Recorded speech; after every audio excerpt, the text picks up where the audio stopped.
시어머니 생신을 축하하기 위해 온 가족이 모인 거실은 순식간에 법정으로 변했습니다. 제가 피고인, 남편은 검사, 그리고 시아버지와 시어머니, 시동생은 저를 심판하는 재판관이 된 잔인한 법정이었죠.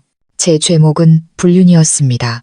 그리고 그 증거를 들이민 사람은 제가 친동생처럼 아꼈던 동서 유라였습니다. 남편 민주는 그 증거들을 보더니 제 얼굴에 대고 소리쳤습니다. 무릎 꿇어. 당장 무릎 꿇고 죄를 인정해. 하지만 여러분, 그들은 몰랐을 겁니다. 그들이 불쌍히 여기던 피고인인 제가 사실은 엄청난 시한폭탄을 손에 쥐고 있었다는 것을요.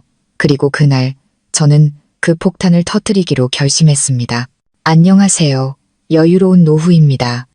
떳떳한 사람은 하늘을 우러러 한 점 부끄럼이 없다고들 하죠. 하지만 거짓이 판을 치고 죄 지은 자들이 오히려 심판관 행세를 하는 가정이라면 어떨까요? 아무리 결백해도 벼랑 끝으로 내몰릴 수밖에 없습니다. 그날 시댁 식구들은 파렴치한 거짓말로 제 인격을 짓밟고 모욕하려 했습니다. 하지만 그들은 몰랐습니다. 정작 자기들 스스로가 용서받지 못할 거짓과 죄악의 늪에 빠져 허우적대고 있다는 사실을요. 저는 그 모든 역겨운 비밀을 빗다래로 끌어내기로 마음먹었습니다. 제가 얼마나 분노했는지 이해하시려면 먼저 그날의 배경에 대해 말씀드려야겠습니다. 저와 남편 민주는 결혼 5년 차였습니다. 남편은 이 지역에서 꽤 이름난 명문가의 장남이었죠. 시아버지 김 회장님은 성공한 사업가셨고 시어머니는 집안에 실권을 쥔 아주 영리하고 권위적인 분이셨습니다. 제 며느리로서의 삶은 겉보기엔 평탄했지만 보이지 않는 압박감으로 가득했습니다. 몇 주 전 제 회사에 중요한 프로젝트가 생겨 파트너사 미팅이 잦아졌고 야근하는 날도 많아졌습니다. 남편은 저를 이해해주기는커녕 병적으로 의심하고 집착하기 시작했습니다.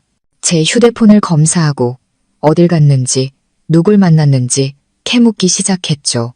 처음엔 저를 너무 사랑해서 그러는 거라고 좋게 생각하려 했습니다. 하지만 남편의 의심은 날이 갈수록 심해졌고 마침내 그날 밤 사건이 터지고 말았습니다.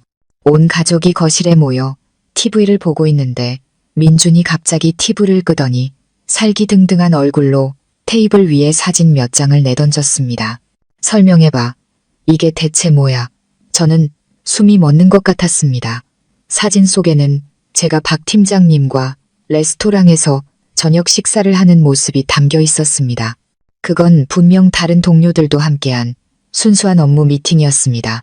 하지만 사진을 몰래 찍은 사람은 마치 저희 둘만 있는 것처럼 교묘한 각도로 사진을 찍었던 겁니다.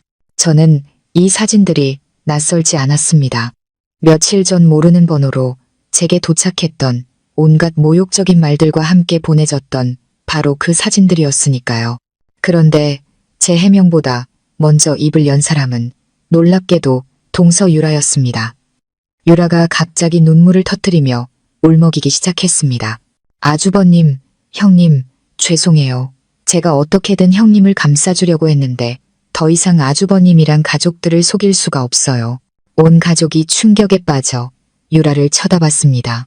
유라는 흐느끼며 자기가 여러 번 제가 다른 남자와 단둘이 만나는 것을 목격했고 저를 말렸지만 제가 듣지 않았다고 말했습니다. 심지어 이 사진들도 자기 친구에게서 받은 것이라며 너무 괴로워서 어떻게 해야 할지 몰랐다고 열연을 펼쳤습니다. 마치 형님의 죄를 더는 덮어줄 수 없어 정의를 택한 의로운 동서인 것처럼요. 정말이지 완벽한 연기였습니다. 유라의 눈물 섞인 증언과 눈앞에 놓인 사진들. 민주는 완전히 이성을 잃고 제게 분노를 터뜨렸습니다. 이 천하의 몹쓸 것. 감히 내 얼굴에 똥칠을 해? 이 집안을 배신해? 아니에요. 다 오해야. 저는 울부짖었습니다. 저분은 내 직장 동료고 이건 동서가 파놓은 함정이라고요. 어디서 동서한테 죄를 뒤집어 씌워 가만히 있던 시어머니가 차가운 목소리로 쏘아붙였습니다. 유라가 얼마나 착하고 형님을 따르는데 그런 짓을 할 리가 없잖니. 네가 저지른 짓은 네가 책임져. 괜히 다른 사람 물고 늘어지지 말고. 내가 사람 보는 눈이 있는데 딱 보니 여우상이더라니. 시아버지 역시 깊은 한숨을 내쉬며 고개를 저었습니다. 정말 실망스럽구나. 서연아, 네가 이럴 줄은 몰랐다. 유라의 남편이자 제 시동생인 민수조차 저를 안타깝다는 듯 쳐다볼 뿐이었습니다. 아무도 저를 믿어주지 않았습니다. 온 가족이 합심해서 저를 벼랑 끝으로 내몰고 있었습니다. 그들은 이미 저를 죄인으로 단정 지은 겁니다. 닥쳐. 남편이 제 울음소리를 덮어버리듯 소리쳤습니다. 증거가 이렇게 버젓이 있는데 어딜 발뺌해? 당신이 그런 여자인 줄은 꿈에도 몰랐어. 남편이 거실 바닥을 손가락으로 가리켰습니다. 무릎 꿇어. 당장 부모님 앞에서 무릎 꿇고 사죄해. 어서 무릎을 꿇으라니요. 제가 저지르지도 않은 죄를 인정하라니요. 이 모욕감은 제가 감당할 수 있는 모든 한계를 넘어섰습니다. 저는 그 자리에 서서 눈물만 흘렸습니다. 분노와 억울함에 온몸이 부들부들 떨렸죠. 하지만 시어머니는 거기서 멈추지 않았습니다. 저렇게 행실이 가벼우니 제가 낳은 아들이라고 우리 집 핏줄이란 보장이 있겠어? 민준아, 당장 지우 데리고 가서 유전자 검사부터 받아. 남의 자식을 우리 집 호적에 올릴 순 없지. 유전자 검사라니요. 그들은 저를 모욕하는 것도 모자라 제 어린 아들, 자신들의 친손자까지 의심하고 있었습니다. 이 순간 제 안에 있던 모든 인내심이 끊어졌습니다. 모든 정과 의리, 존경심이 사라졌죠. 제 눈물이 거짓말처럼 멎었습니다. 고통과 억울함이 있던 자리에 무서울 정도로 차가운 냉정이 들어섰습니다. 좋아요. 제 싸늘한 목소리에 온 가족이 놀란 듯 저를 쳐다봤습니다. 제가 죄를 인정하길 바라시죠? 그렇게 해드릴게요. 하지만 그 전에 온 가족이 함께 영화 한 편을 감상했으면 좋겠네요. 과연 이 집안에서 진짜 죄를 짓고 가문의 명예에 먹칠을 하고 있는 사람이 누구인지 말이에요. 말을 마친 저는 그들이 반응할 틈도 주지 않고 주머니에서 휴대폰을 꺼내 들었습니다. 저는 오랫동안 이 날을 기다려왔습니다. 지난 1년간 저는 끔찍한 비밀을 가슴에 묻은 채 죄책감과 혐오감 속에서 살아왔습니다. 가족이 깨질까봐, 착한 시동생이 상처받을까봐 침묵해왔습니다. 하지만 오늘 그들이 스스로 저를 이 길로 내몰았습니다. 이 시한폭탄의 뇌관을 그들 스스로 누른 겁니다. 저는 익숙한 동작으로 휴대폰을 거실의 대형 스마트 TV에 연결했습니다. 너 지금 뭐 하는 거야? 제 상상 이상으로 침착한 태도에 남편이 당황한 듯 물었습니다. 저는 대답 대신 재생 버튼을 눌렀습니다. 곧 TV 화면에 영상 하나가 나타났습니다. 하지만 그건 영화가 아니었습니다. 몰래 설치된 카메라에 찍힌 영상이었죠. 영상 속 배경은 시아버지의 서재였고 그 안에 두 주인공은 거실을 순식간에 죽음 같은 침묵에 빠뜨렸습니다. 영상 속 남자는 바로 시아버지, 늘 근엄하고 도덕적인 척하던 60대 신사 김 회장님이었습니다. 그리고 그의 몸에 실오라기 하나 걸치지 않은 채 소파에서 엉겨붙어 있는 여자는 바로 조금 전까지 피해자 연기를 하던 순수하고 착한 동서 유라였습니다. 영상은 길지 않았습니다. 고작 몇 분짜리였지만 부도덕하고 역겨운 불륜관계를 폭로하기엔 충분했습니다. 두 사람의 파렴치한 신음소리가 거실 가득 울려 퍼졌고 조금 전까지 열렸던 도덕 재판의 엄숙한 분위기와는 극명한 대조를 이루었습니다. 모든 사람의 얼굴이 새하얗게 질렸습니다. 민주는 분노에서 경악으로 그리고 믿을 수 없다는 표정으로 굳어버렸습니다. 그는 TV 화면과 아버지를 그리고 새파랗게 질린 유라를 번갈아 쳐다봤습니다. 유라의 남편 민수는 마치 돌처럼 굳어 움직이지 않았습니다. 그의 선한 눈은 TV 화면에 고정된 채 고통과 배신감으로 가득 차 있었습니다. 그는 지금 자신의 아버지와 아내의 불륜 현장을 목격하고 있는 것이었습니다. 하지만 가장 먼저 무너진 사람은 시어머니였습니다. 시어머니는 평생을 함께한 남편이 자신의 며느리와 정사를 벌이는 모습을 넋놓고 바라봤습니다. 얼굴이 하얗게 질리다 못해 파랗게 변해갔죠. 입을 벌린 채 몇 마디 알아들을 수 없는 소리를 내뱉던 시어머니는 그대로 눈이 뒤집히며 바닥으로 쓰러졌습니다. 엄마, 민준과 민수가 동시에 비명을 지르며 달려갔습니다. 거실은 순식간에 아수라장이 되었습니다. 비명과 울음, 서로를 부르는 소리가 뒤엉켰죠. 그들이 벌인 가정법정은 이보다 더 비극적이고 끔찍할 수 없는 방식으로 막을 내렸습니다. 제가 던진 폭탄은 이 위선적인 가족의 가면을 산산조각 냈습니다. 하지만 그들은 몰랐습니다. 그건 시작에 불과했다는 것을요. 도대체 제가 어떻게 그 끔찍한 영상을 손에 넣게 된 걸까요? 그리고 유라의 진짜 속셈은 무엇이었을까요? 이 역겨운 비밀의 장막을 저와 함께 걷어내고 싶으시다면 채널 구독과 좋아요 잊지 마시고 다음 편도 기대해 주시기 바랍니다. 몇 분 전까지만 해도 엄숙한 도덕 재판이 열리던 화려한 거실은 이제 혼돈과 비극의 무대가 되어버렸습니다. 시어머니는 여전히 바닥에 쓰러진 채 미동도 없었고 두 아들 민준과 민수는 필사적으로 어머니를 흔들며 불렀습니다. 그들의 절규는 유라의 공포에 질린 울음소리와 뒤섞였습니다. 그리고 이 집안의 기둥이자 존경받던 가장, 시아버지 김 회장님은 TV 옆에 못 박힌 듯 서 있었습니다. 핏기 하나 없는 얼굴이었죠. TV 화면은 이미 꺼졌지만 그와 어린 며느리의 추악한 모습은 마치 공기 중에 떠다니며 모두의 숨통을 조이는 듯 했습니다. 저는 그 폭풍의 한가운데에 서 있었지만 이상하게도 마음은 고요했습니다. 통쾌하지도 기쁘지도 않았습니다.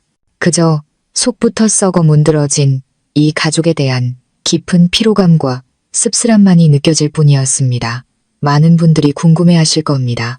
제가 어떻게 그 끔찍한 영상을 손에 넣었는지 말이죠. 어떻게 며느리라는 사람이 시아버지를 감시하기 위해 카메라를 설치하는 그런 엄청난 일을 저지를 수 있었을까요? 제가 처음부터 이 가족을 의심하고 준비라도 했던 걸까요? 사실대로 말씀드리자면 저는 이 비밀을 아주 오래전부터, 정확히는 1년 전부터 알고 있었습니다. 그리고 그 영상은 제가 복수를 위해 준비한 무기가 아니었습니다.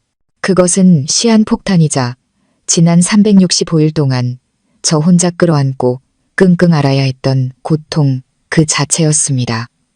저는 이 폭탄이 터지지 않기를 바랐습니다. 영원히 어둠 속에 묻히기를 바랐죠. 하지만 저 위선적인 인간들이 그들 스스로 이 폭탄에 불을 붙인 겁니다. 제 기억은 1년 전으로 거슬러 올라갑니다. 그때까지만 해도 저희 가족은 완벽한 행복이라는 가면을 쓰고 있었습니다. 하지만 저는 여자 특유의 직감으로 시아버지와 동서 유라 사이에 이상한 기류를 감지하기 시작했습니다. 처음에는 아주 사소하고 은밀한 행동들이었습니다. 유라를 쳐다보는 시아버지의 눈길이 유난히 길게 머문다거나 시아버지와 대화할 때 유라가 곁에 섞인 웃음을 짓는 것, 그리고 시아버지가 너무나 자연스럽게 유라에게 고가의 선물을 사주는 것 같은 일들이었죠. 출장길에 겸사겸사 샀다는 명품 가방, 생일 선물이라며 미리 건넨 다이아몬드 목걸이 같은 것들 말입니다. 시어머니는 아무런 의심 없이 아버님이 막내 며느리를 예뻐하시나 보내라며 오히려 좋아하셨습니다. 남편과 시동생도 그저 아버지가 동서를 아낀다고만 생각했죠. 하지만 저는 무언가 잘못되었다고 느꼈습니다. 그 관심은 시아버지가 며느리에게 베풀 수 있는 상식의 선을 넘어서고 있었습니다. 그리고 제 의심이 확신으로 바뀐 것은 어느 날 저녁이었습니다. 온 가족이 외출하고 저 혼자 집에 남아 있었죠. 저는 우연히 시아버지의 서재 앞을 지나가다 살짝 열린 문틈으로 새어나오는 통화 소리를 듣게 되었습니다. 목소리는 매우 작았지만 저는 똑똑히 들을 수 있었습니다. 시아버지는 유라와 통화하고 있었습니다. 그리고 그가 내뱉는 말들은 아버지가 딸 같은 며느리에게 할 수 있는 말이 아니었습니다. 우리 애기, 뭐 하고 있어? 보고 싶어 죽겠네. 오늘 밤에 올 수 있어? 민수 그놈 또 출장 갔다고? 잘 됐네. 여러분, 저는 문 밖에서 그대로 얼어붙었습니다. 귀가 멍멍해졌죠. 그 끔찍한 진실은 제게 너무나 큰 충격이었습니다. 시아버지와 동서라니. 한 분은 아버지처럼 존경해야 할 대상이고 한 사람은 친동생처럼 아꼈던 존재였습니다. 그런 두 사람이 이렇게 배신적이고 부도덕한 짓을 저지르고 있었다니요. 저는 공황 상태에 빠졌습니다. 당장이라도 문을 박차고 들어가 모든 것을 폭로하고 싶었지만 차마 발걸음이 떨어지지 않았습니다. 증거가 없었습니다. 제 말은 아무런 힘이 없었죠. 그들은 분명 잡아뗄 것이고 저는 결국 집안을 망치려는 파렴치한 며느리로 몰릴 것이 뻔했습니다. 그날 밤 저는 한숨도 자지 못했습니다. 어떻게 해야 할지 고민하고 또 고민했죠. 그리고 마침내 대담한 생각이 머리를 스쳤습니다. 증거를 잡아야 한다. 누구도 부정할 수 없는 명백한 증거를요. 다음 날 저는 서재를 청소해드리겠다는 핑계를 대고 펜으로 위장한 초소형 카메라를 책장에 꽂아두었습니다. 시아버지가 늘 앉는 소파를 정면으로 향하게 해서요. 그리고 오래 기다릴 필요도 없었습니다. 며칠 뒤 시어머니가 동호회 모임에 가시고 저와 두 형제가 모두 출근한 어느 평일 낮 그들은 행동을 개시했습니다. 그날 저녁 제가 떨리는 손으로 카메라를 수거해 그 안의 내용을 확인했을 때 제 세상은 무너져 내렸습니다. 그 적나라한 영상과 파렴치한 소리들은 제 상상을 초월할 정도로 끔찍했습니다. 저는 어둠 속에서 얼굴을 파묻고 한참을 울었습니다. 단지 역겨워서 온 것이 아니었습니다. 평생 남편과 자식만을 위해 헌신해온 시어머니가 불쌍해서 울었습니다. 착하고 순진한 시동생 민수가 사실은 자기 아버지가 낳은 자식을 키우고 있을지도 모른다는 생각에 눈물이 났습니다. 그리고 이거짓과 위선으로 가득 찬 집안에 갇혀버린 제 자신이 처량해서 울었습니다. 모든 것을 폭로하려 했지만 결국 저는 용기를 내지 못했습니다. 저는 두려웠습니다. 이 가정이 산산조각 날까봐, 시어머니가 충격을 감당하지 못하실까봐, 민수가 무너져 내릴까봐 두려웠습니다. 그리고 만약 제가 이 사실을 터뜨린다면 저와 민준의 결혼 생활도 끝장날 것이 두려웠습니다. 저는 침묵을 택했습니다.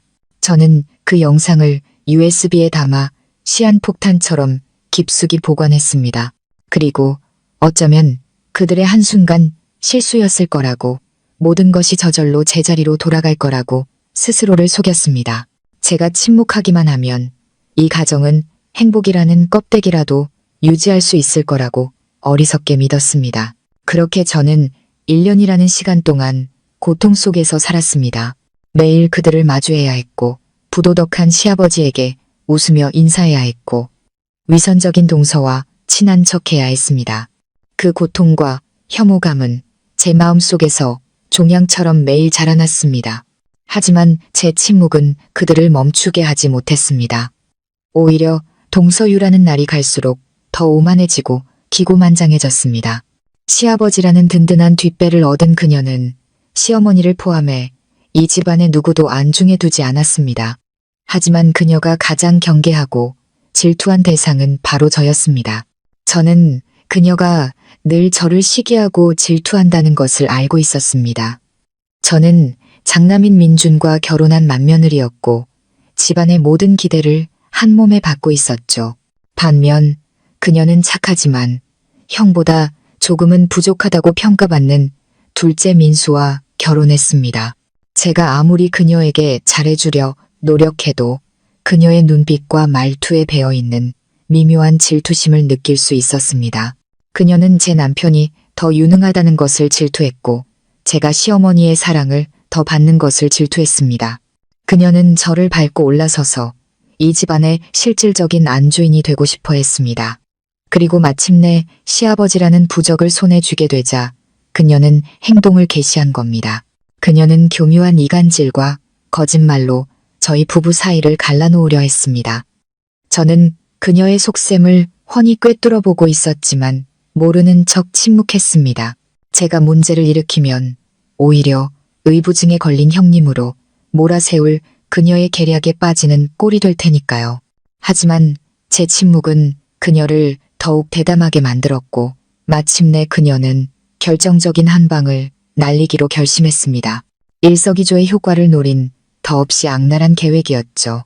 그 계획이 바로 저에게 불륜이라는 누명을 씌우는 것이었습니다. 여러분, 모든 것이 밝혀진 지금에야 저는 그녀의 음모를 완전히 이해하게 되었습니다. 그 계획은 너무나 완벽했습니다. 첫 번째 화살은 저를 겨냥한 것이었습니다. 거짓 증거를 만들어 남편 민준의 질투심을 자극하고 제가 부정한 아내라고 믿게 만드는 데 성공했죠. 그녀는 가부장적이고 다혈질이며 자존심이 강한 민준의 성격을 잘 알고 있었습니다. 작은 불씨 하나만 던져도 숲 전체를 태워버릴 남자라는 것을요. 그녀는 민준이 분노에 찾아와 이혼하고 저를 빈손으로 내쫓기를 바랐습니다. 그렇게 되면 가장 눈에 가시 갔던 저를 제거할 수 있으니까요. 그리고 두 번째 화살은 더욱 중요했습니다. 바로 시선을 돌리기 위한 것이었죠. 자신의 불륜보다 더 크고 시끄러운 스캔들을 만들어내는 것. 온 가족이 저를 심판하는데 정신이 팔려 있을 때 누가 감히 그녀와 시아버지의 은밀한 행동에 신경 쓸 틈이 있었을까요? 제 불륜 스캔들은 그들의 추악한 죄를 가려주는 완벽한 연막이었던 겁니다. 그녀는 치밀하게 계획했습니다. 사람을 고용해 저를 미행하고 애매한 사진들을 찍게 했죠. 그리고 어떤 프로그램을 사용했는지 교묘하게 메시지를 편집해 가짜 증거들을 만들어냈습니다.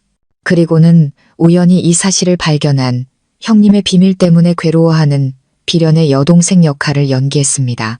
모두를 완벽하게 속인 너무나 정교한 연극이었습니다. 그리고 그녀는 거의 성공할 뻔했습니다. 만약 제게 그 비디오 폭탄이 없었다면, 만약 제가 1년 전에 그 순하고 인내심 많던 서연이었다면 아마 그날 저는 정말로 무릎을 꿇고 온갖 수모를 당하며 그 집에서 쫓겨났을 겁니다. 하지만 그녀는 상상도 못했을 겁니다. 자신이 무시하던 그 형님이 자신의 진짜 모습을 가장 잘 알고 있는 사람이었다는 것을요. 그녀는 저를 피고인으로 만들고 싶었겠지만 결국 부정할 수 없는 죄인이 된 것은 바로 그녀 자신이었습니다. 인과응보란 때로 이토록 아이러니하게 찾아오는 법입니다. 시어머니가 기절하면서 끔찍했던 연극은 잠시 중단되었습니다. 가족들의 경악은 곧 혼란으로 바뀌었죠. 엄마, 정신 좀 차려보세요. 민준과 민수가 소리치며 달려들었습니다. 민준이 어머니를 부축하고 민수는 황급히 구급약을 찾으러 달려갔습니다. 잠시 넋을 잃고 있던 유라도 황급히 달려와 시어머니 옆에서 부채질을 하며 울먹였습니다. 어머니, 정신 차리세요. 어머니. 오직 시아버지만이 꺼진 TV 옆에 미동도 없이 서 있었습니다. 그의 얼굴은 종이장처럼 하얗게 질려 있었고 눈은 여전히 화면에 고정되어 있었죠. 마치 그 추악한 영상이 아직도 재생되고 있는 것처럼요. 그는 아마 자신의 인생에서 가장 어두운 비밀, 그토록 감추고 싶었던 죄가 이렇게 적나라하고 치욕스럽게 폭로되었다는 사실을 믿을 수 없었을 겁니다. 잠시 후 시어머니가 천천히 정신을 차렸습니다. 시어머니는 초점 없는 눈으로 허공을 바라보다가 바로 옆에 있는 유라의 얼굴을 보고는 끔찍한 기억을 떠올렸습니다. 하지만 이번에는 소리를 지르거나 욕을 하지는 않았습니다. 그저 조용히 몸을 일으켜 앉아 자신의 남편을 뚫어져라 쳐다볼 뿐이었습니다. 그 눈빛에는 고통과 실망, 그리고 말없는 질문이 담겨 있었습니다. 그리고 그 침묵은 그 어떤 분노보다 더 무서운 것이었습니다. 그것은 두 죄인 사이의 추악한 이전 투구의 서막을 알리는 신호탄이었죠. 시아버지는 아마 그 눈빛을 견딜 수 없었을 겁니다. 그가 먼저 입을 열었습니다. 하지만 사과의 말이 아니었습니다. 변명과 책임 회피였죠. 그는 겁에 질려 몸을 웅크리고 있는 유라를 손가락으로 가리키며 억울하다는 듯 소리쳤습니다. 여보, 그런 눈으로 날 보지 마. 내 잘못이 아니야. 다 저것 때문이야. 저 여우 같은 게 날 유혹했다고. 저조차도 그의 파렴치함에 경악을 금치 못했습니다. 나는 나이도 있고 가끔 마음이 약해질 때가 있어. 그는 계속해서 불쌍한 피해자 연기를 이어갔습니다. 저게 당신이 없을 때 내 외로움을 파고들었어. 일부러 야한 옷을 입고 와서 교태를 부리며 날 홀렸다고. 나도 평범한 남잔데 어떻게 그런 유혹을 이겨내겠소. 저게 날 함정에 빠뜨린 거야. 다 저것 때문이라고. 그는 일말의 망설임도 없이 자신의 불륜 상대이자 며느리인 유라에게 모든 죄를 뒤집어 씌웠습니다. 스스로를 불쌍한 남자, 여우에게 홀린 피해자로 만들어 아내와 자식들의 용서를 구하려 한 것입니다. 하지만 유라도 순순히 당하고만 있을 어린 양이 아니었습니다. 벼랑 끝에 몰리고 믿었던 정부에게 배신당하자 그녀의 본능적인 자기방어 기제가 발동했습니다. 그녀는 더 이상 울며 매달리지 않았습니다. 유라는 벌떡 일어나 시아버지의 얼굴을 마주보며 앙칼지게 소리쳤습니다. 지금 뭐라고 하셨어요? 제가 아버님을 유혹했다고요? 아버님, 사람이세요? 뭐야? 이 기집애가 감히 나한테 대들어. 시아버지의 얼굴이 시뻘개졌습니다. 왜요? 대들면 안 되나요? 유라도 더 이상 두려워하지 않았습니다. 아버님 혼자서 모든 죄를 저한테 뒤집어 씌울 수 있을 것 같으세요? 그럼 아버님이 저한테 사주신 그 비싼 선물들은 뭐죠? 저한테 속삭이셨던 그 달콤한 약속들은요? 어머님과는 더 이상 감정이 없다고 하셨잖아요.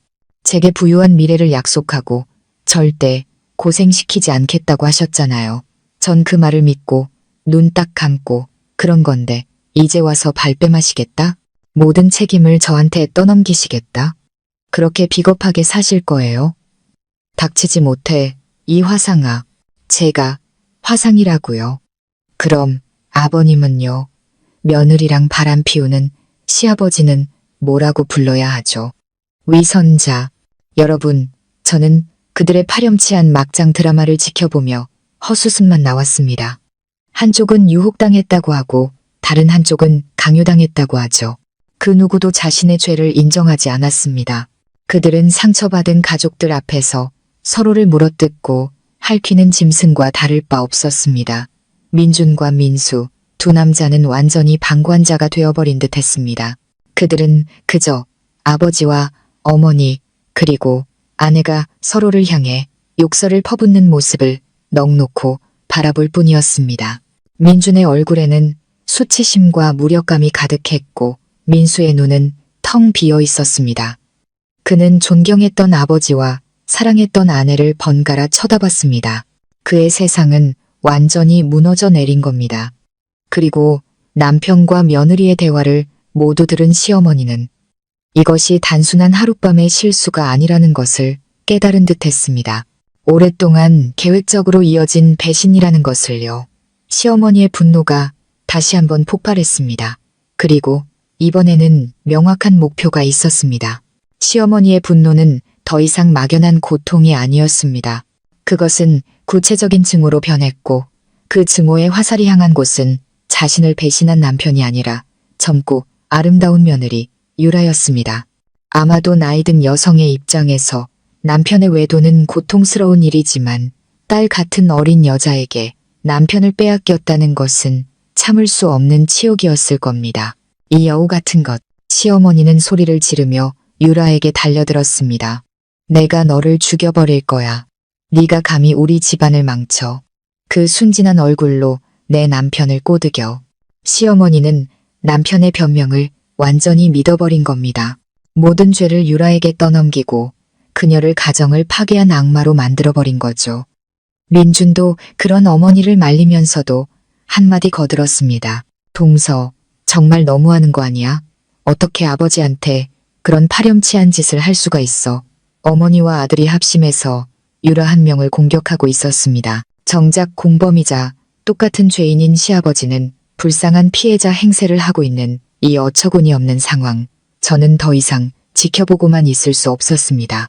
모든 것이 더 나빠지기 전에 제가 나서야 했습니다. 저는 그들이 계속해서 이 말도 안 되는 책임 전가 연극을 하도록 내버려 둘 수 없었습니다. 저는 그들에게 진실이 그들이 보고 있는 것보다 훨씬 더 끔찍하고 잔인하다는 것을 알려줘야만 했습니다. 다들 잠시만 진정하시는 게 좋겠어요. 제가 입을 열었습니다. 제 목소리는 크지 않았지만 이상한 무게감이 실려 있어 그들의 싸움을 잠시 멈추게 했습니다. 모든 시선이 제게로 향했죠. 머리가 헝클어진 시어머니가 저를 증오의 찬눈으로 쳐다봤습니다. 또 너냐? 아직도 할 말이 남았어? 이제 만족하니? 아니요, 어머님. 저는 싸늘하게 대답했습니다. 진짜 하이라이트는 아직 시작도 안 했는걸요. 어머님은 동서가 아버님을 유혹했다고 믿고 계시죠. 하지만 이 이야기에는 더 불쌍한 피해자가 한 명 더 있어요. 저는 여전히 넋을 잃고 서 있는 민수를 쳐다봤습니다. 바로 민수 씨예요.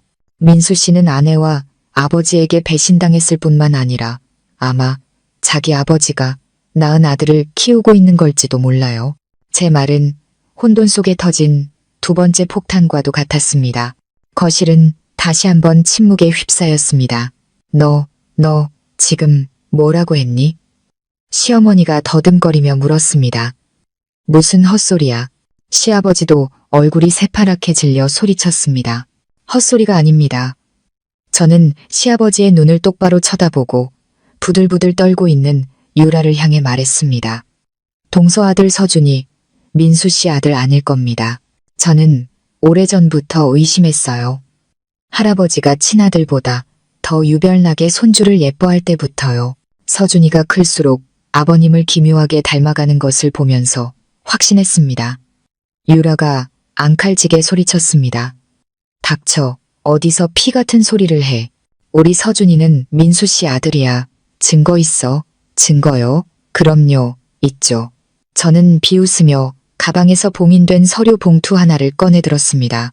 사실 저는 이미 몇 주 전에 답을 알고 있었습니다.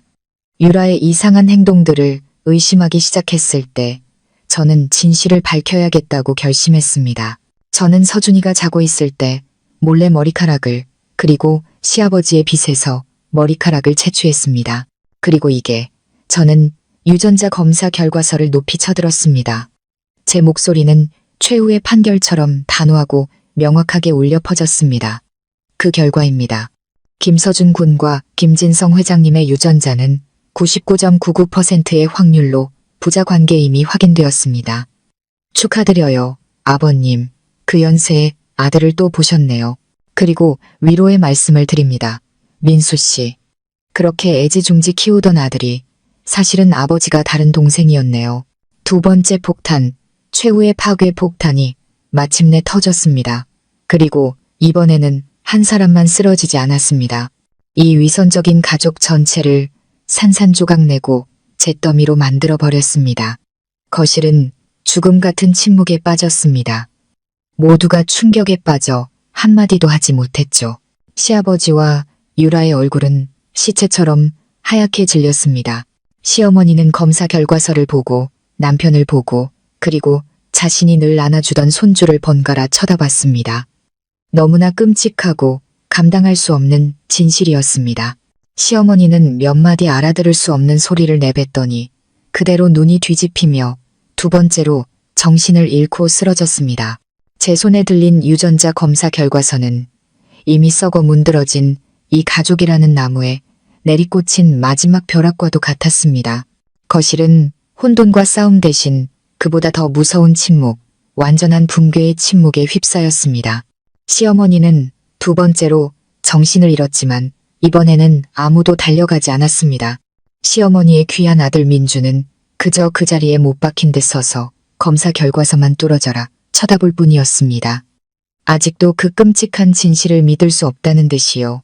그의 얼굴은 분노로 붉어졌다가 수치심과 굴욕감으로 새파랗게 변했습니다. 그는 아버지의 죄뿐만 아니라 자기 자신에게도 수치심을 느꼈을 겁니다. 맹목적으로 아내를 의심하고 폭력을 휘두르고 모욕을 주고 심지어 자기 아들의 유전자 검사를 요구했던 자기 자신. 정작 자신의 가족이 이토록 추악한 거짓과 부도덕의 소굴이었다는 사실 앞에서요. 두 죄인 시아버지와 유라는 더 이상 연기를 할 기력조차 남아있지 않았습니다. 그들은 심판을 기다리는 죄수처럼 몸을 웅크리고 서 있을 뿐이었습니다.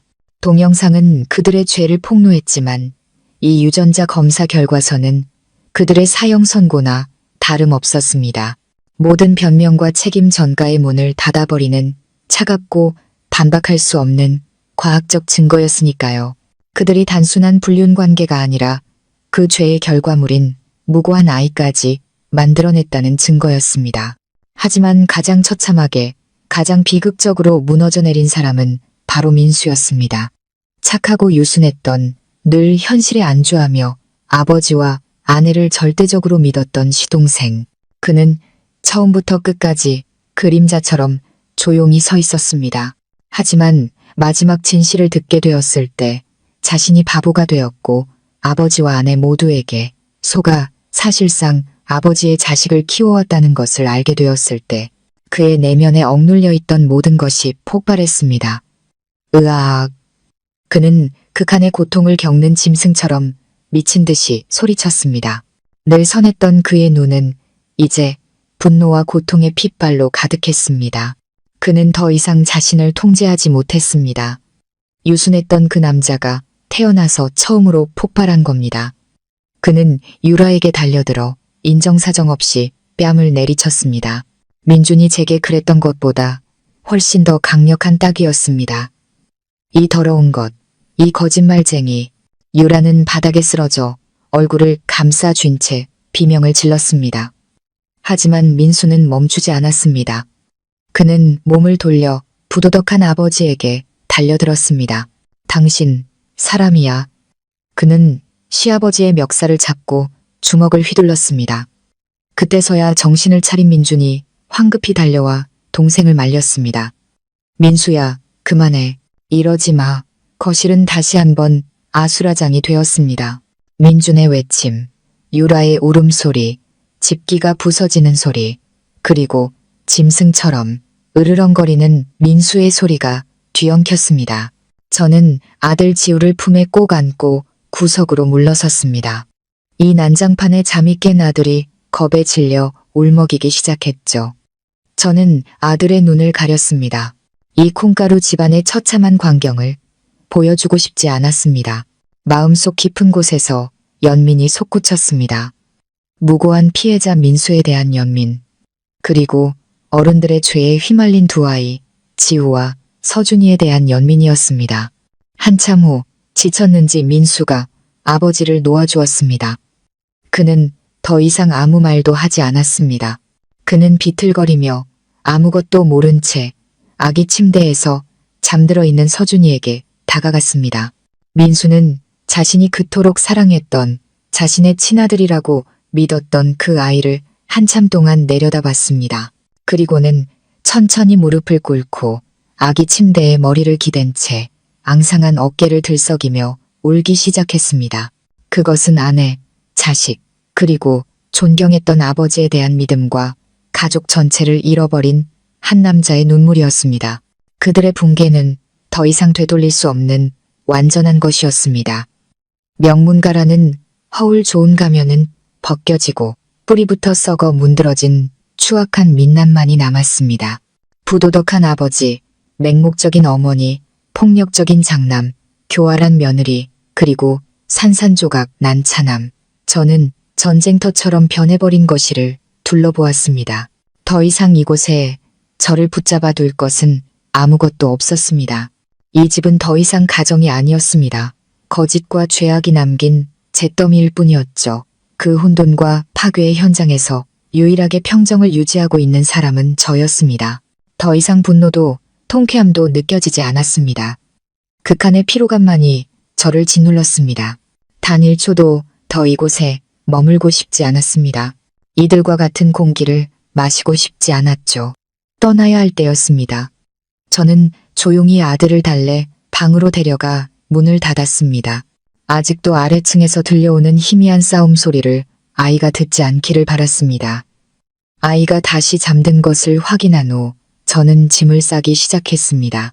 이번에는 더 이상 몰래 하는 준비가 아니었습니다. 당당하게 떠날 수 있었습니다. 저는 큰 캐리어를 꺼내 저와 지우의 옷을 담기 시작했습니다. 차분하고 신중하게 하나하나 짐을 쌌습니다. 모든 물건에는 추억이 깃들어 있었지만 이제 그 추억들은 따뜻함 대신 씁쓸한 아이러니만을 상기시킬 뿐이었습니다. 결혼기념일에 남편이 사준 원피스, 처음 인사드리러 올 때 신었던 구두, 모든 것이 거짓된 연극의 일부였습니다. 저는 그들이 준 것은 아무것도 가져가지 않았습니다. 오직 저와 제 아들의 것, 저만의 소중한 물건들만 챙겼습니다. 그리고 화장대 위에는 결혼 반지와 함께 제가 오래전에 미리 작성해 두었던 이혼 서류를 올려두었습니다. 약 1시간 후 짐 정리를 마친 저는 아들의 손을 잡고 아래층으로 내려갔습니다. 거실은 조금 조용해져 있었습니다. 시어머니는 방으로 옮겨진 듯했고 유라는 구석에 웅크리고 앉아 퉁퉁 부은 눈으로 울고 있었습니다. 시아버지와 민주는 소파양 끝에 앉아 서로를 쳐다보지도 않았습니다. 두 사람의 얼굴에는 깊은 피로와 패배감이 서려 있었죠. 민수는 보이지 않았습니다. 아마 집을 나간 것 같았습니다. 제가 아들을 데리고 캐리어를 끄는 것을 본 민준이 가장 먼저 자리에서 일어났습니다. 그의 얼굴에는 더 이상 분노나 가부장적인 권위 대신 당혹감과 상실에 대한 두려움만이 남아 있었습니다. 서연아, 어디 가려고? 여기서 나가려고요. 저는 무심하고 낯선 목소리로 대답했습니다. 우리 사이에 더 이상 할 말은 없을 것 같네요. 이혼 서류는 책상 위에 뒀어요. 사인해주세요. 재산은 한 푼도 필요 없어요. 제 아들만 있으면 돼요. 제 말은 침묵을 깨는 또 하나의 칼날 같았습니다. 그들은 아마 제가 모든 것을 폭로한 뒤 남아서 조건을 걸고 재산을 다툴 것이라고 생각했을 겁니다. 제가 원하는 것이 오직 자유뿐이라는 사실은 상상도 못했겠죠. 안 돼, 가면 안 돼. 민준이 더듬거리며 말했습니다. 그가 다가와 제 손을 잡으려 했습니다. 서연아, 제발 가지마. 내가 다 잘못했어. 너무 늦었어요. 민준 씨. 저는 한 걸음 뒤로 물러나 그의 손을 피했습니다. 용서할 수 있는 일이 있고 없는 일이 있어요. 당신은 날 때렸을 뿐만 아니라 모욕하고 당신 아들까지 의심했어요. 그리고 저 파렴치한 거짓말에 동조했죠. 나에 대한 당신의 믿음은 당신 스스로 산산조각 냈어요. 우린 다시는 예전으로 돌아갈 수 없어요. 저는 아들의 손을 잡고 다른 손으로는 캐리어를 끌며 망설임 없이 현관문으로 향했습니다. 차가운 대리석 바닥을 딛는 제 발걸음은 무거웠지만 동시에 단호했습니다. 저는 단 한 번도 뒤돌아보지 않았습니다.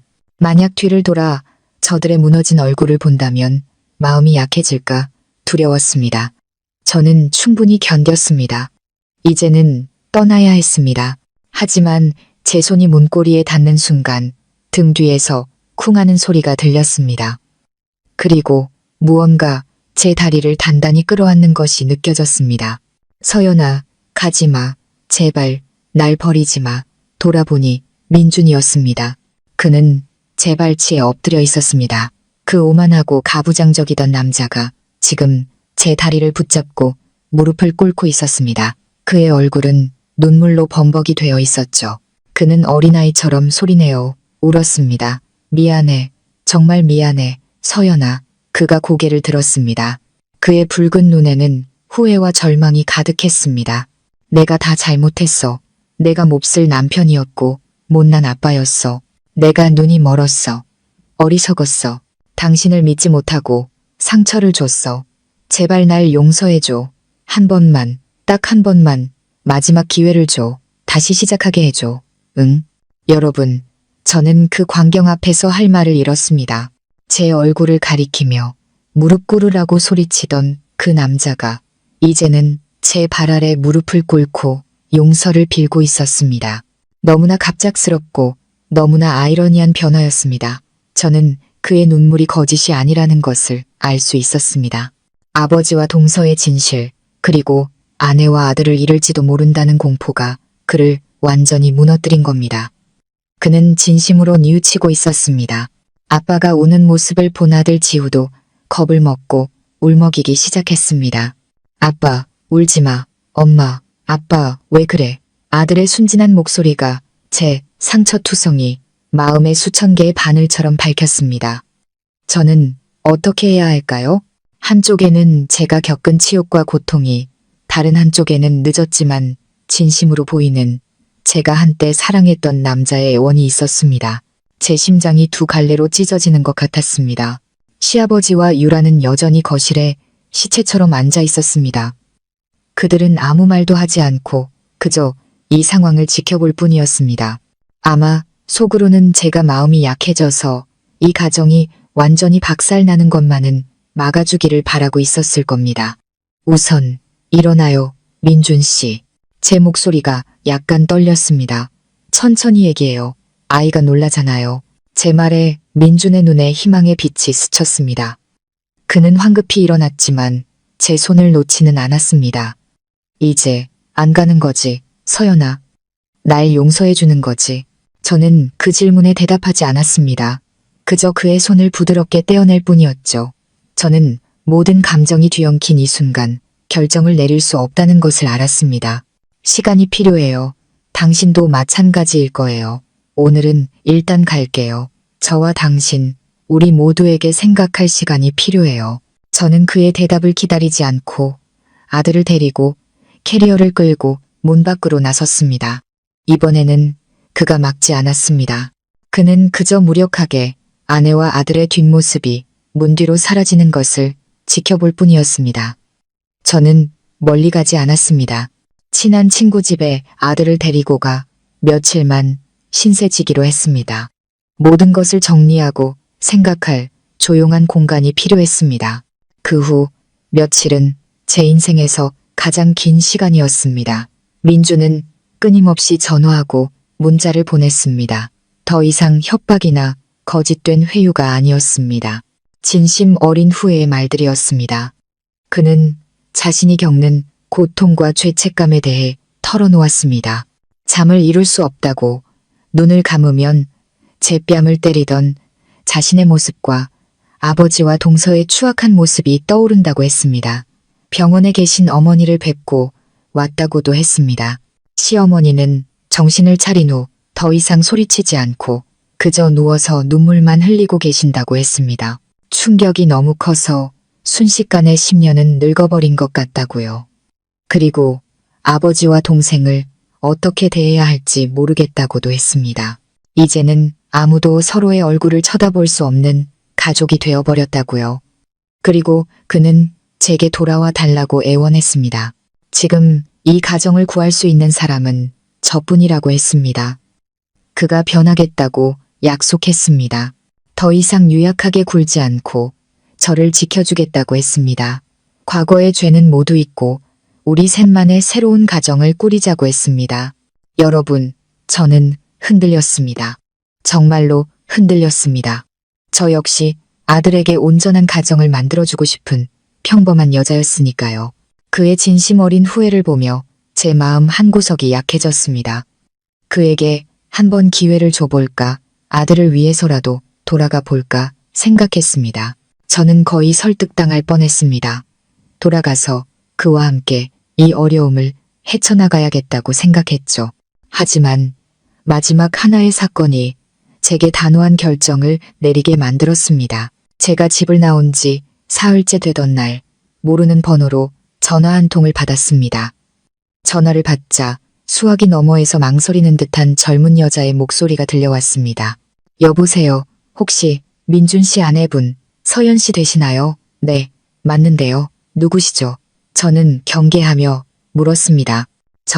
저는 유라의 친한 친구 지안이라고 해요. 유라? 저는 미간을 찌푸렸습니다. 저한테 무슨 일로 전화하셨죠? 네, 지금 제가 전화드리는 게 실례인 건 알지만 정말 형님께서 꼭 아셔야 할 일이 있어서요. 그 불륜 사진들에 관한 일이요. 심장이 쿵 내려앉았습니다. 말씀해 보세요. 그리고 그 여자는 제게 진실을 말해 주었습니다. 제가 가장 끔찍한 악몽 속에서도 상상하지 못했던 진실을요. 그녀는 유라의 부탁을 받고 저를 모함하는 모든 연극을 함께 꾸민 사람이었습니다.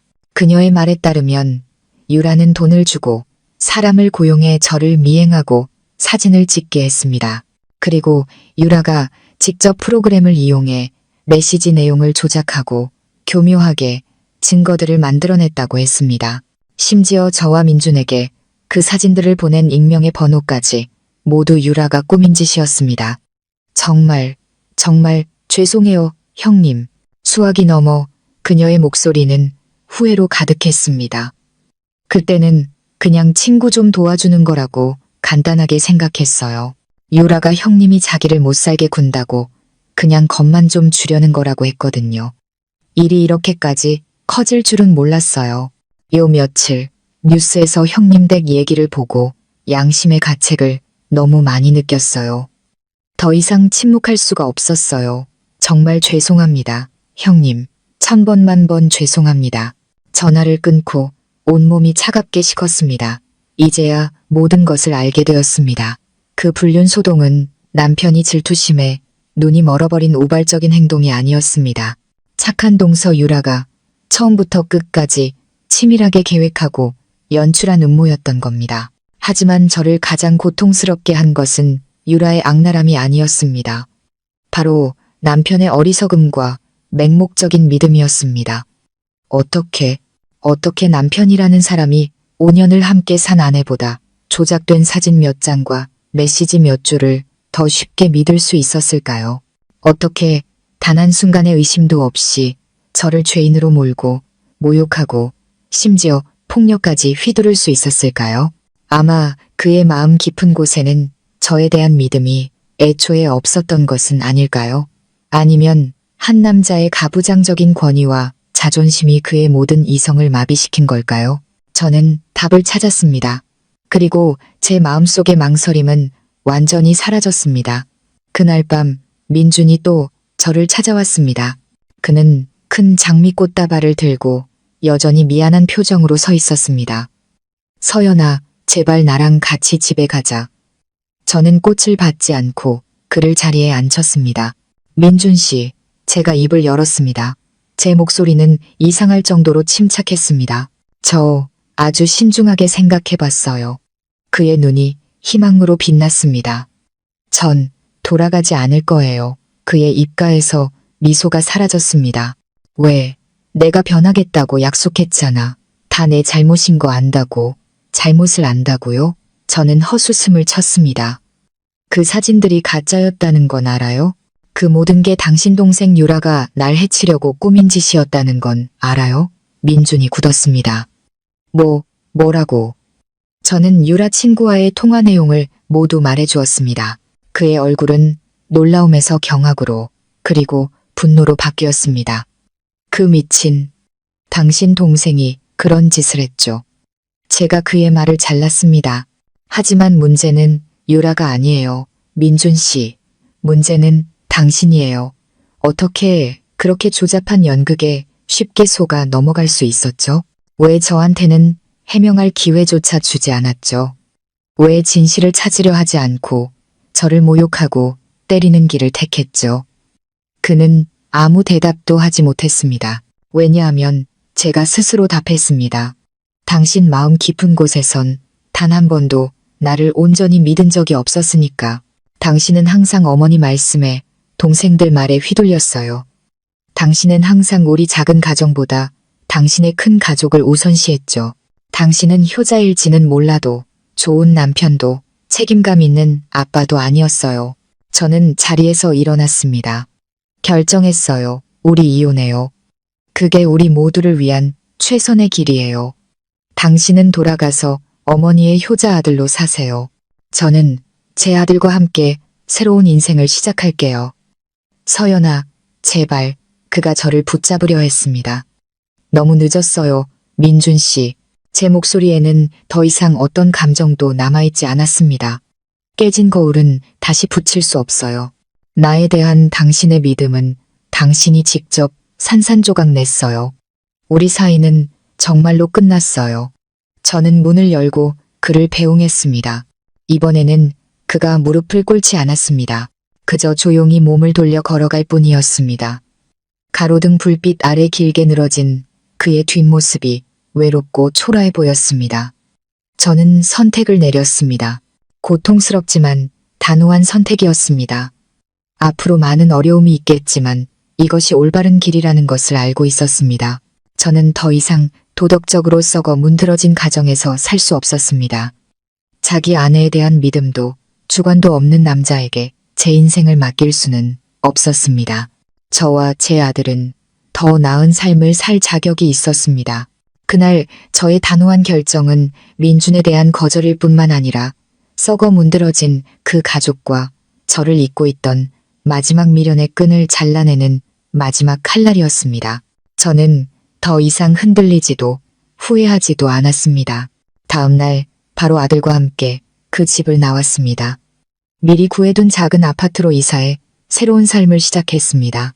비록 힘든 점도 많았지만 더없이 평온하고 자유로운 삶이었습니다. 그리고 제가 떠나자 가짜 평화를 유지해주던 접착제이자 모든 것을 감내하던 균형추가 사라지자 그 명문가라는 집안은 완전히 무너져 내렸습니다. 그것은 서서히 무너진 것이 아니었습니다. 증오와 죄책감 그리고 후회 속에서 산산조각 나 폭발해버렸습니다. 가장 먼저 가장 단호하고 잔인하게 행동한 사람은 바로 민수였습니다.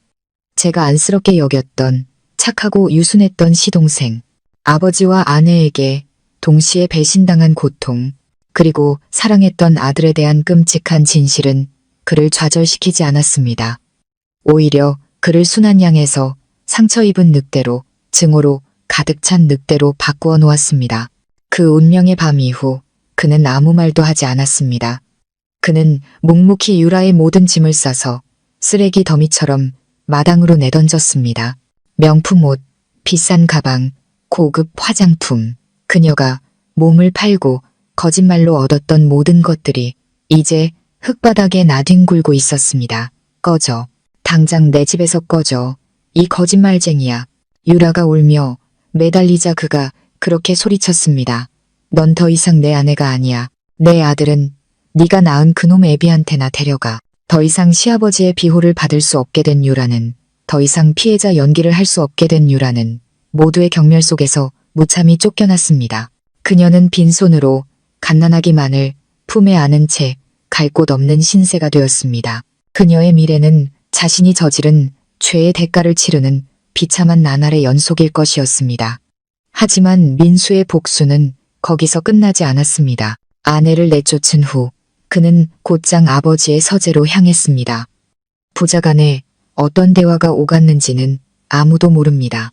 단지 격렬한 언쟁과 무언가 부서지는 소리만 들렸을 뿐입니다. 그리고 잠시 후 민수가 얼음장같이 차가운 얼굴로 걸어 나왔습니다. 그는 두 사람을 말리려던 시아버지와 시어머니 앞에 서서 단 한마디를 내뱉었습니다. 부자간의 연을 완전히 끊어버리는 한마디였습니다. 오늘부터 당신은 더 이상 내 아버지가 아닙니다. 전 당신처럼 부도덕하고 파렴치한 아버지를 둔 적 없습니다. 그 말을 남기고 그 역시 묵묵히 자신의 짐을 챙겨 자신이 나고 자란 그 집을 떠났습니다. 그는 아버지를 그리고 가족 전체를 버렸습니다.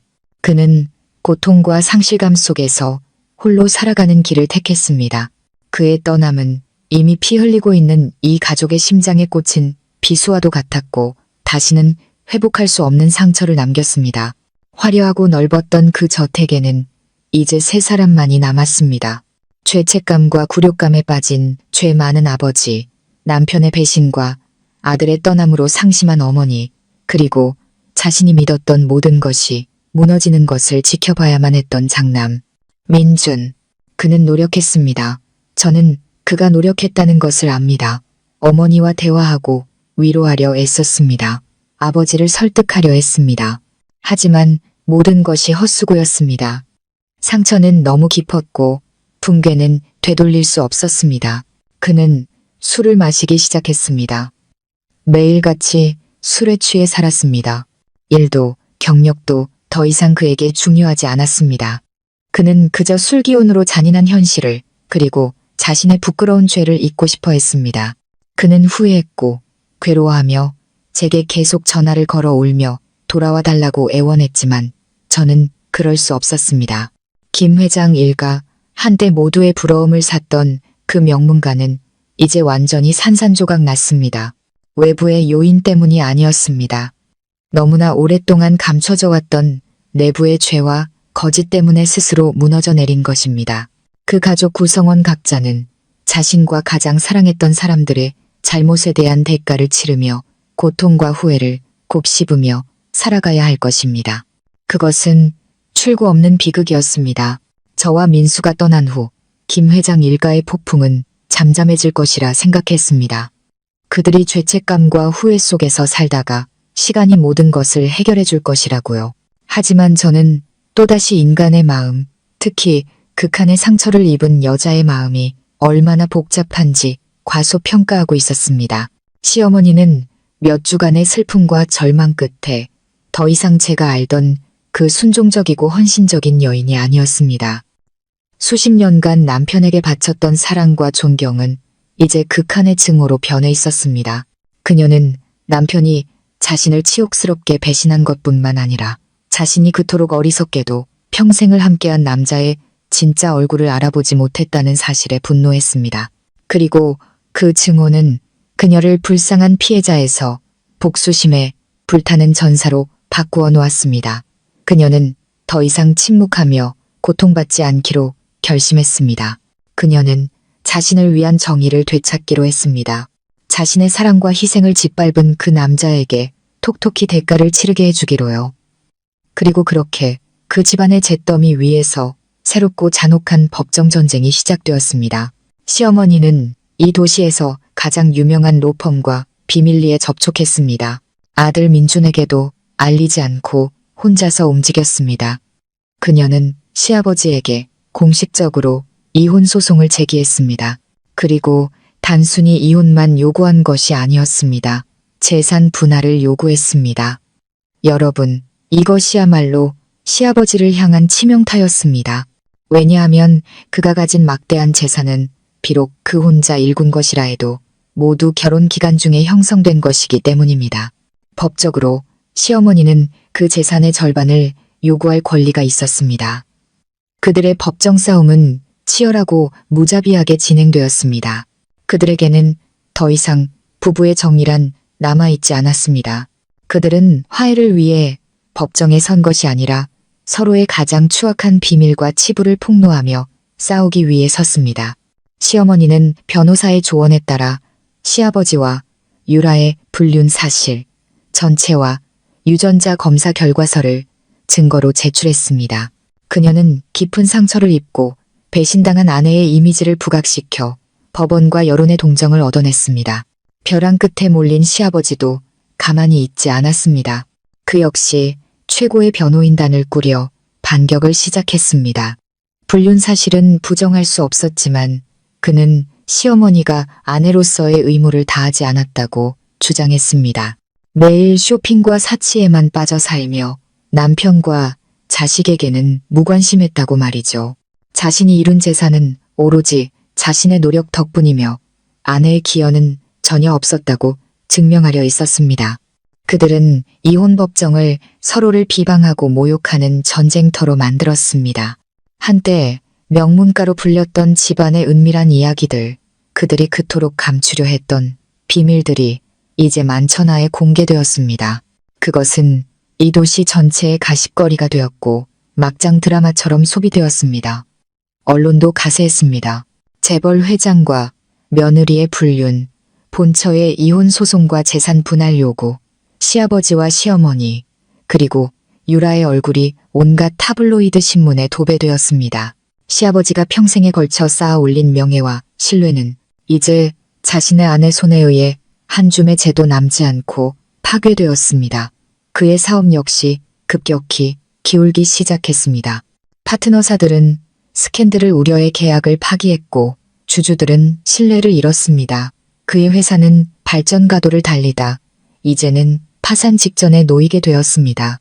유일하게 남은 아들 민주는 부모님의 이전 투구를 속수무책으로 지켜봐야만 했습니다. 그는 말리려 했고 화해시키려 했지만 모든 것이 헛수고였습니다. 그는 어머니의 마음속에서 불타오르는 증오를 막을 수도 아버지의 몰락을 막을 수도 없었습니다. 그는 무력했고 완전히 무너져 내렸습니다. 그 전쟁은 거의 1년 가까이 계속되었습니다. 그리고 마침내 법원의 최종 판결이 나왔습니다. 시어머니가 이겼습니다. 그녀는 이혼 승인과 함께 재산의 절반이라는 천문학적인 액수를 받게 되었습니다. 그녀는 돈을 얻었고 물질적인 정의를 얻었지만 다른 모든 것을 잃었습니다. 남편을 잃고 두 아들의 존경을 잃고 그리고 가정을 잃었습니다. 그녀는 다른 저택에서 막대한 재산과 함께 살게 되었지만 그 삶은 춥고 외로웠습니다. 그리고 시아버지는 모든 것을 잃었습니다. 아내, 자식, 명예, 그리고 재산의 절반을 잃었습니다. 그의 회사도 다시 일어서지 못하고 결국 파산을 선언해야 했습니다. 그는 성공한 사업가에서 하루아침에 빈털터리가 되어 늦은 후회와 죄책감 속에서 여생을 보내게 되었습니다. 견고해 보였던 김 회장 일가는 마침내 완전히 무너져 내렸습니다. 그것은 저 때문도 다른 외부인 때문도 아니었습니다. 내부의 죄와 거짓 그리고 증오 때문에 스스로 무너져 내린 것입니다. 이보다 더 비참할 수 없는 결말이었습니다. 김 회장 일가의 재산 다툼은 1년 내내 이 도시의 가장 큰 화제거리였습니다. 그것은 더 이상 단순한 이혼 소송이 아니라 온 시민이 지켜보는 한편의 막장 드라마가 되어버렸죠. 매 재판마다 새로운 사실들이 폭로되었고 타블로이드 신문들은 이를 놓치지 않았습니다. 명문가라 불리던 집안의 추악한 비밀과 서로를 향한 비난은 호기심 많은 사람들에게 최고의 안주거리가 되었습니다. 그리고 그 비극 속에서 모든 인물들은 각자 자신이 저지른 일에 상응하는 대가와 결말을 맞이하게 되었습니다. 한때 성공한 사업가이자 존경받는 가장이었던 시아버지는 이제 모든 것을 잃었습니다. 그는 아내와의 법정 싸움에서 패배했고 평생 일군 재산의 절반을 배신했던 여자에게 넘겨줘야 했습니다. 하지만 그가 잃은 것은 돈보다 훨씬 더 큰 것이었습니다. 바로 명예였죠. 며느리와의 불륜 스캔들은 그를 존경받는 기업가에서 재계의 수치이자 파렴치한 죄인으로 전락시켰습니다. 오랜 파트너들은 등을 돌렸고 은행은 대출을 회수했습니다. 이미 위태롭던 그의 회사는 더 이상 버티지 못했습니다. 주가는 폭락했고 직원들은 회사를 떠났습니다. 결국 수많은 노력에도 불구하고 그는 씁쓸하게 파산을 선언해야 했습니다. 평생의 심혈을 기울여 이룩한 모든 것이 한순간의 죄스러운 욕망 때문에 산산조각 난 것입니다. 그는 저택과 고급 차를 팔아 빚을 갚아야 했습니다. 거대한 기업의 회장에서 하루아침에 빈털터리가 되어 작은 월세방에서 늦은 후회와 죄책감 속에 여생을 보내게 되었습니다. 그가 그토록 사랑했던 두 아들은 모두 그를 외면했습니다. 그는 남은 인생을 세상의 경멸과 외로움 속에서 살아야 했습니다. 그것은 육체적인 죽음보다 더 고통스러운 죽음이었습니다. 그리고 시어머니, 그녀는 재판에서 이겼습니다. 아주 큰 돈을 손에 쥐었죠. 하지만 그녀 역시 다른 모든 것을 잃었습니다. 남편을 잃고 두 아들의 존경을 잃고 가정을 잃었습니다. 재판 후 그녀는 다른 저택에서 홀로 살았습니다. 부와 사치 속에서 살았지만 그 삶은 무서울 정도로 외로웠습니다. 민주는 비록 어머니를 외면하지는 않았지만 예전처럼 가깝게 지낼 수는 없었습니다. 가족의 붕괴와 자기 자신의 추락이 남긴 충격은 모자 사이에 보이지 않는 벽을 만들었습니다. 민수는 연락을 완전히 끊어버렸죠. 평생을 남편과 자식만을 위해 살았던 그녀는 이제 아무도 없는 텅 빈 집에서 차가운 노년을 보내야 했습니다. 그녀가 얻은 막대한 부는 결코 가정을 되살릴 수도 한 여자의 실패한 결혼 생활이 남긴 상처를 치유해 줄 수도 없었습니다. 그리고 제전 남편, 민준, 그는 아마 가장 비극적인 결말을 맞이한 사람일 겁니다. 그는 감옥에 가지도 전 재산을 잃지도 않았습니다. 애초에 가진 것이 없었으니까요. 하지만 그는 그보다 더 중요한 것, 바로 믿음과 자존감을 잃었습니다. 그가 존경했던 아버지의 몰락, 명문가라는 허울 속에 감춰진 추악한 진실, 그리고 자기 자신의 폭력적이고 맹목적인 행동들, 이 모든 것이 그의 자아를 완전히 무너뜨렸습니다. 그는 더 이상 자신감 넘치는 가부장적인 남자가 아니었습니다. 그는 말이 없고 자신감도 없으며 늘 죄책감에 시달리는 사람이 되었습니다. 이혼 후 그는 새로운 직장을 구하려 애썼지만 불륜남의 아들, 폭력 남편이라는 꼬리표 때문에 제대로 된 직장을 구할 수 없었습니다. 그는 변변찮은 월급을 받으며 임시직을 전전했고 힘겨운 삶을 살았습니다. 그는 저를 몇 번 더 찾아왔습니다. 미련 때문이 아니라 그저 아들을 보고 싶어서였습니다. 하지만 매번 저의 당당하고 성공적인 모습을 볼 때마다 그는 더욱 위축되고 초라해졌습니다. 그는 자기 손으로 아내와 아들, 그리고 자신이 가질 수 있었던 밝은 미래를 모두 잃어버린 것입니다. 그리고 마지막으로 유라, 이 모든 비극의 방아쇠를 당긴 여우 같은 동서. 그녀는 아마 가장 비참하고 합당한 결말을 맞이했을 겁니다. 민수에게 빈손으로 쫓겨난 후 그녀는 시아버지를 찾아가 매달렸습니다. 하지만 이미 몰락한 시아버지가 그녀를 돌봐줄 여력이나 마음이 있을 리 없었습니다. 그는 그녀를 냉정하게 내쫓았습니다. 두 남자에게 모두 버림받은 그녀는 갈 곳이 없었습니다. 결국 갓난아기를 안고 고향으로 돌아갔지만 고향에서도 그녀의 추악한 스캔들은 모르는 사람이 없었습니다. 부모님은 수치심에 딸을 외면했고 이웃들은 손가락질하며 경멸했습니다. 한때 아름답고 모두의 부러움을 샀던 그녀는 이제 집안의 수치이자 공동체에서 외면받는 존재가 되었습니다.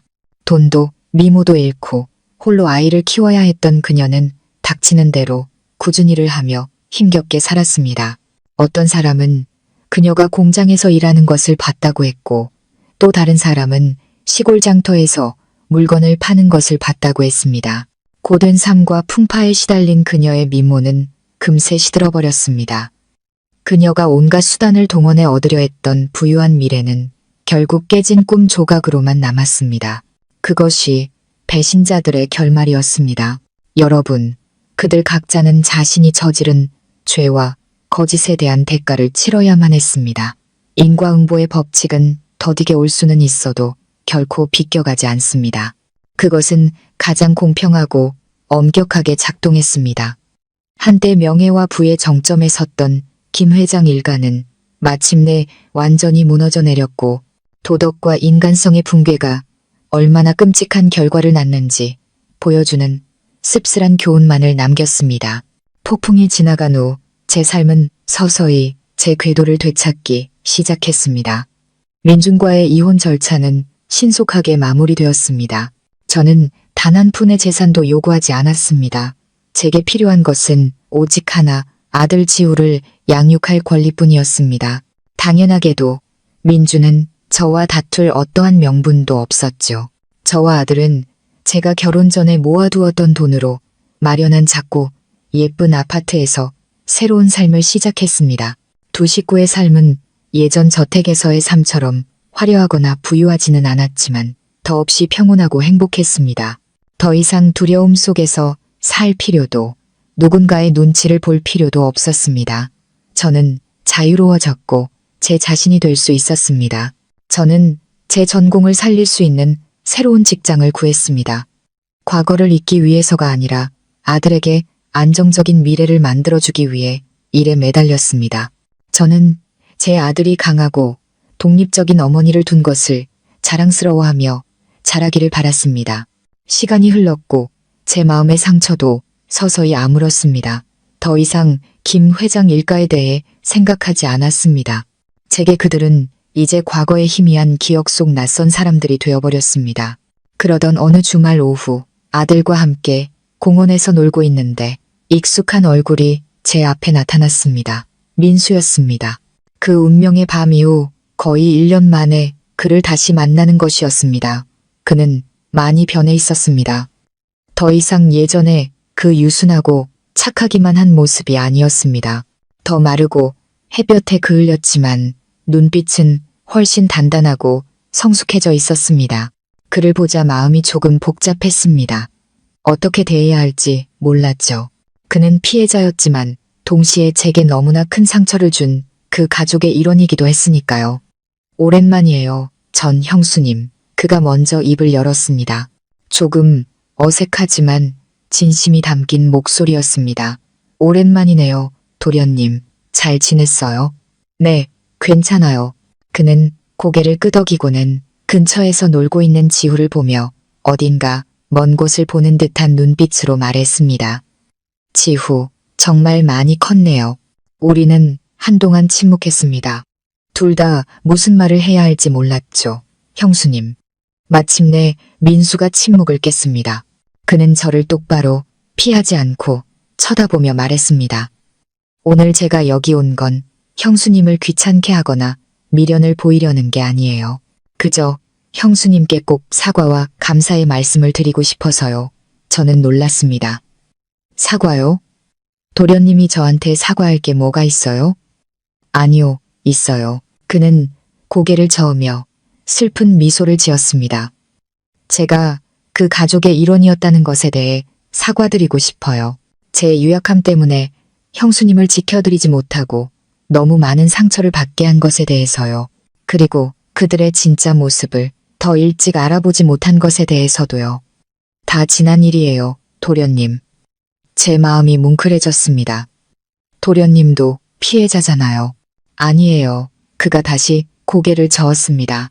저도 잘못이 있어요. 너무 맹목적이었고 너무 약했어요. 하지만 그는 저를 보며 눈빛에 감사의 빛을 담았습니다. 형수님께 감사드려요.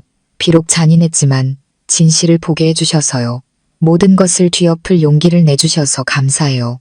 형수님이 아니었다면 전 아마 평생을 그 거짓 속에서 살았을 거예요.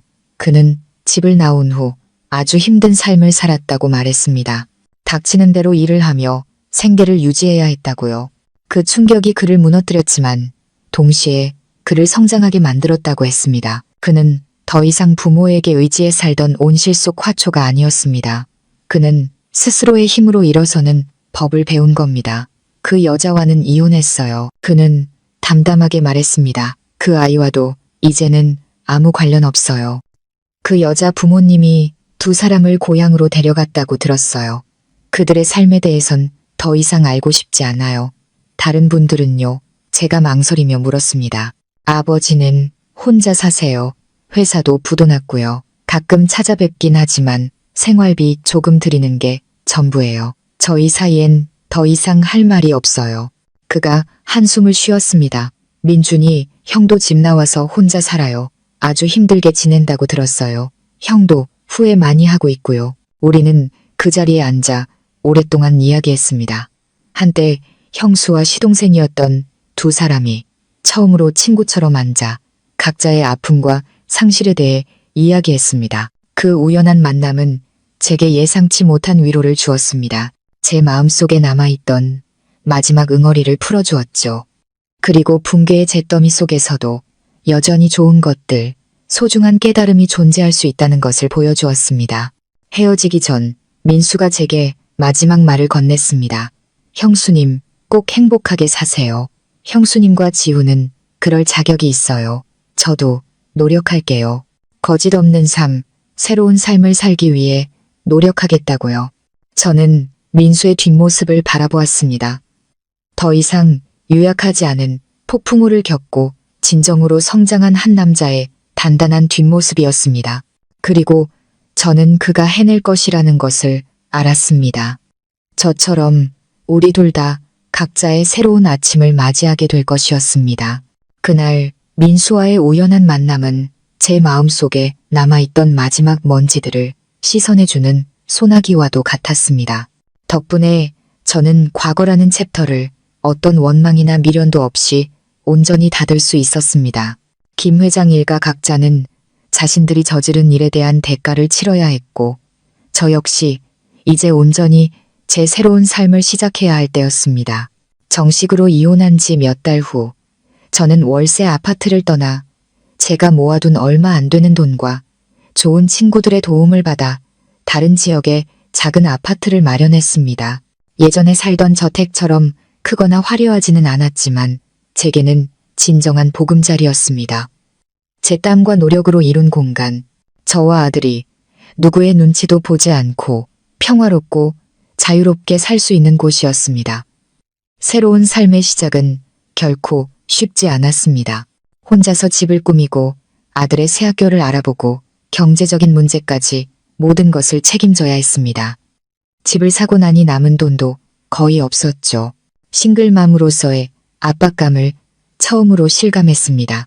아들이 잠든 밤 거실에 홀로 앉아 창밖을 보며 내가 잘 해낼 수 있을까? 아들에게 부족함 없는 삶을 줄 수 있을까? 하는 두려움에 휩싸인 적도 있었습니다. 하지만 아들의 천사 같은 얼굴을 볼 때마다 제 안의 모든 약한 마음은 사라졌습니다. 아들은 제 삶의 이유이자 원동력이었습니다. 저는 스스로에게 다짐했습니다. 절대 무너지지 않겠다고. 저 자신뿐만 아니라 아들의 미래를 위해서라도 강해져야 한다고. 그리고 저는 새로운 직장을 구하기 시작했습니다. 그건 역시 도전이었습니다. 제가 학벌과 경력이 있었음에도 전시대계 스캔들은 비록 제가 승자였지만 어느 정도 꼬리표처럼 따라다녔습니다. 몇몇 회사는 면접 후에 정중히 저를 거절했습니다. 아마도 불필요한 구설수를 피하고 싶었을 겁니다. 하지만 저는 좌절하지 않았습니다. 어딘가에는 과거가 아닌 현재의 능력을 봐주는 곳이 있을 거라고 믿었습니다. 그리고 마침내 행운이 찾아왔습니다. 저는 한 스타트업 기술회사의 인사팀장으로 입사하게 되었습니다. 그곳은 젊고 활기차며 도전적인 분위기였습니다. 제 직속 상관인 대표님은 아주 젊었지만 개방적이고 진취적인 사고를 가진 분이었습니다.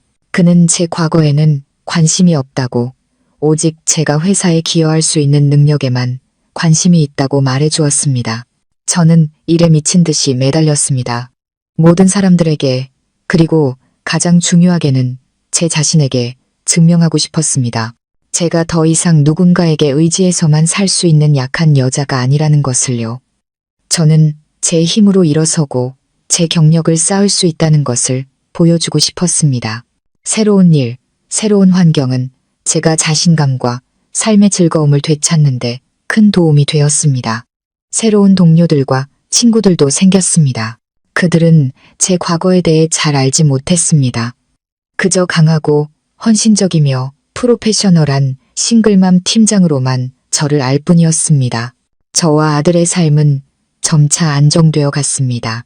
아침에는 아들을 학교에 데려다주고 회사로 출근하고 저녁에는 아들을 데리고와 함께 숙제를 하고 놀아주고 따뜻한 저녁을 해먹었습니다.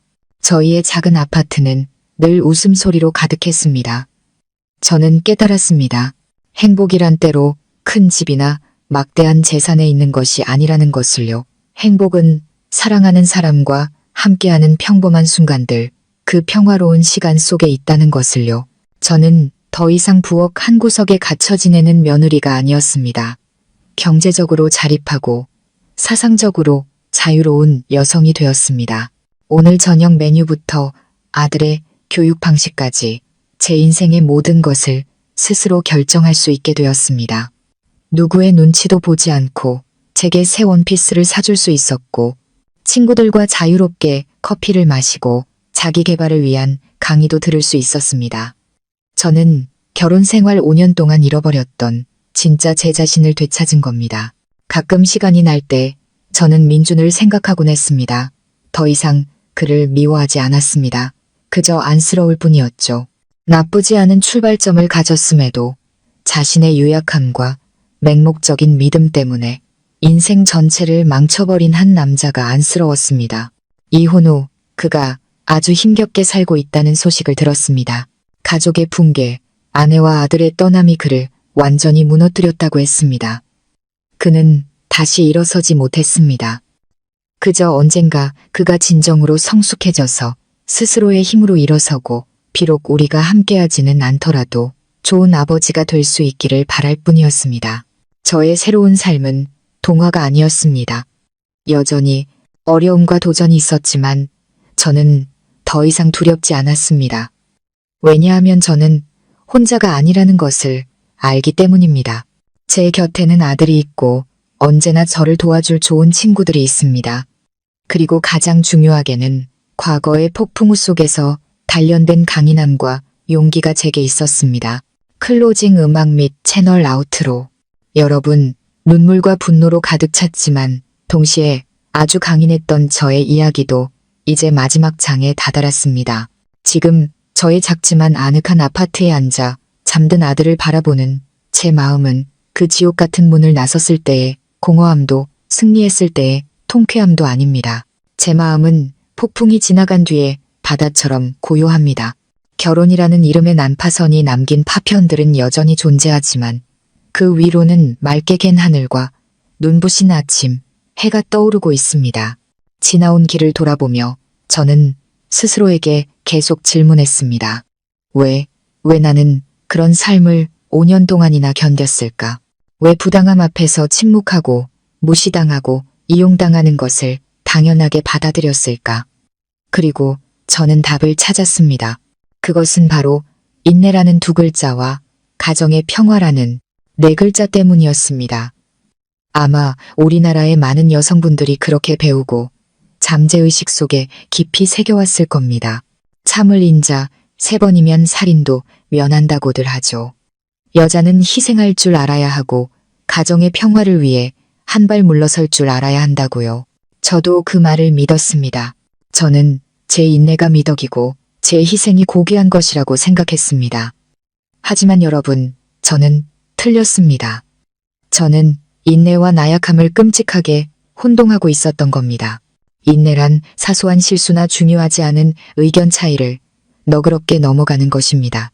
하지만 인내가 악과 부당함, 그리고 자신의 인격과 자존심을 짓밟는 행위 앞에서 침묵하는 것이 될 때 그것은 더 이상 미덕이 아닙니다.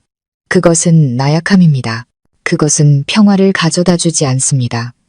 오직 더 큰 불행만을 가져올 뿐이죠. 유일한 평화는 아마 우리에게 상처를 주는 그들에게만 주어질 겁니다. 제가 쌓아 올린 인내라는 댐은 5년간의 눈물과 치욕으로 만들어진 것이었습니다. 그리고 그 운명의 밤, 온 가족이 합심해서 저를 모욕하는 것을 목격했을 때 그 댐은 무너져 내렸습니다. 그리고 댐이 무너졌을 때 그 힘은 그 무엇으로도 막을 수 없었습니다. 제가 청춘을 바쳐 배운 첫 번째 교훈은 결코 인내의 댐을 쌓지 말라는 것입니다. 대신 자존심의 한계선, 레드라인을 만드십시오. 그 누구라도, 심지어 우리가 가장 사랑하는 사람이라도 그 선을 넘는다면 단호하게 밀어내야만 합니다. 그리고 제 이야기는 맹목적인 믿음에 대한 교훈이기도 합니다. 아들에 대한 시어머니의 사랑은 모든 잘못을 감싸주고 덮어주는 방임이 되었습니다.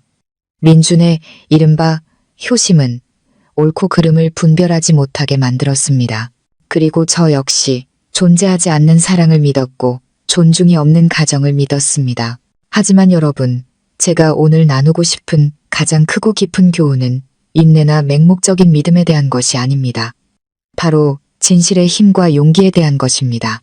지난 1년 동안 저는 시아버지와 동서의 끔찍한 비밀을 알고 있었습니다.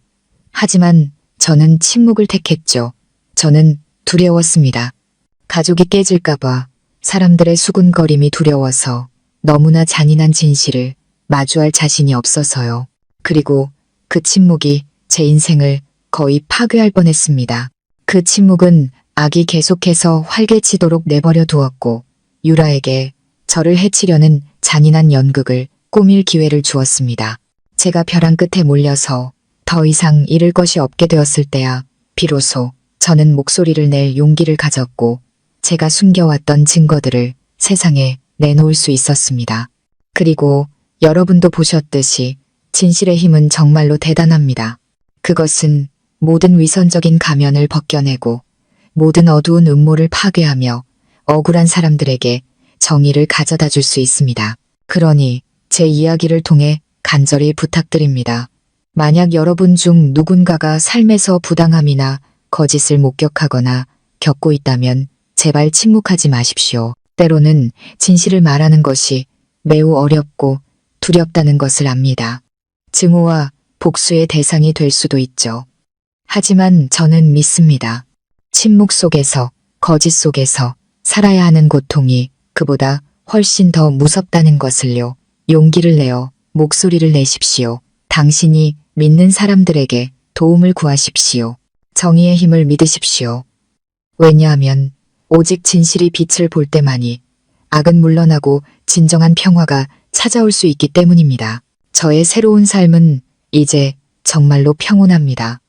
예전 저택에 살 때처럼 부유하지는 않지만 저는 그 어느 때보다 더 부유하다고 느낍니다. 저는 자유와 자존감, 그리고 아들에게 주는 무조건적인 사랑으로 부유합니다. 저는 폭풍우를 지나왔고 마침내 저만의 아침을 찾았습니다. 과거에 유령이 없는 오직 평화와 사랑, 그리고 희망만이 가득한 아침을요. 제 이야기는 여기서 끝입니다. 치욕으로 시작해서 재탄생으로 끝난 이야기. 지금까지 제 이야기를 들어주시고 함께 공감해주신 여러분께 진심으로 감사드립니다. 제 이야기가 비록 슬프고 고통스러웠지만 지금 약하고 무력하다고 느끼는 누군가에게 작은 위로와 용기가 되었기를 바랍니다. 기억하세요. 당신은 결코 혼자가 아니며 당신에게는 항상 선택할 권리, 일어서서 당신의 행복을 되찾을 권리가 있다는 것을요. 오늘 이야기가 여러분의 마음에 작은 울림을 주었다면 구독과 좋아요, 그리고 사랑하는 사람들에게 이 이야기를 공유해 주시는 것 잊지 마세요. 여러분의 모든 응원이 저희에게는 더 좋은 이야기, 더 가치 있는 삶의 교훈을 전해드릴 수 있는 가장 큰 원동력이 됩니다. 그럼 저는 다음 이야기로 다시 찾아뵙겠습니다. 감사합니다.